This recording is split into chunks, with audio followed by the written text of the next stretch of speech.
ଯାଉଛି ରେଳ ମନ୍ତ୍ରୀକୁ ଦେଖା କରିବି, ଧର୍ମେନ୍ଦ୍ର ପ୍ରଧାନକୁ ଦେଖା କରିବି।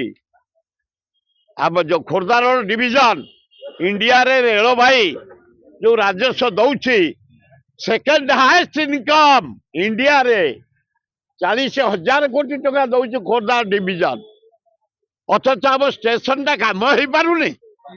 ବିଶ୍ୱ ତାପରକୁ ଯିବା ଆଗ ବିଶ୍ୱ ରେଳ ଷ୍ଟେସନ ଭୁବନେଶ୍ୱର କୁଆଡେ ଗଲା?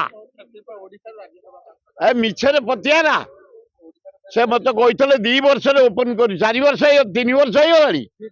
ଏଇ ରେଳ ମନ୍ତ୍ରୀ ହଁ ଅଶ୍ୱିନୀ ବାବୁ ମୋର ତାଙ୍କର ଭଲ ସମ୍ପର୍କ, ଭଲ ମନ୍ତ୍ରୀ, କାମୁକା ମନ୍ତ୍ରୀ। ମତେ କହିଲେ ଜଟଣୀ 2 ବର୍ଷରେ ଷ୍ଟେସନ କରିଦେଇଛନ୍ତି। ମୁଁ ଦାବି ରଖିବି, ଯାଇ ଆଲୋଚନା କରିବି ବିଶ୍ୱସ୍ତରୀୟ ଷ୍ଟେସନ ଭୁବନେଶ୍ୱର ତୁରନ୍ତ ସାର। ତା ଆଗରେ ଯୋଉଠି ନେହେରୁ ଷ୍ଟାଚୁ ଶୁଭ ଦିଆ ହେଇଥିଲା, ନେହେରୁ ଷ୍ଟାଚୁ ବସିଛି, ହରେକୃଷ୍ଣ ମହତାବ ନେହେରୁ କରିଥିଲେ। ଆଗରେ ଷ୍ଟେସନ ଆଗରେ ଯୋଡ଼ିଏ ଷ୍ଟାଚୁ ରଖ, ପଣ୍ଡିତ ଜବାହରଲାଲ ନେହେରୁ, ହରେକୃଷ୍ଣ ମହତାବ। ଆଉ ଗୋଟେ ଡିମାଣ୍ଡ କରିବି, ତମେ କହିଥିଲ ଯୋଡାଏ ଏକ୍ସପ୍ରେସ ଭୁବନେଶ୍ୱର ଯିବ ଦିଲ୍ଲୀ, ଲିଙ୍ଗରାଜ ଏକ୍ସପ୍ରେସ, ଭୁବନେଶ୍ୱର ଯିବ ବମ୍ବେ, ଲିଙ୍ଗରାଜ ଏକ୍ସପ୍ରେସ। ଚଲା ଦେଖା କରିବି।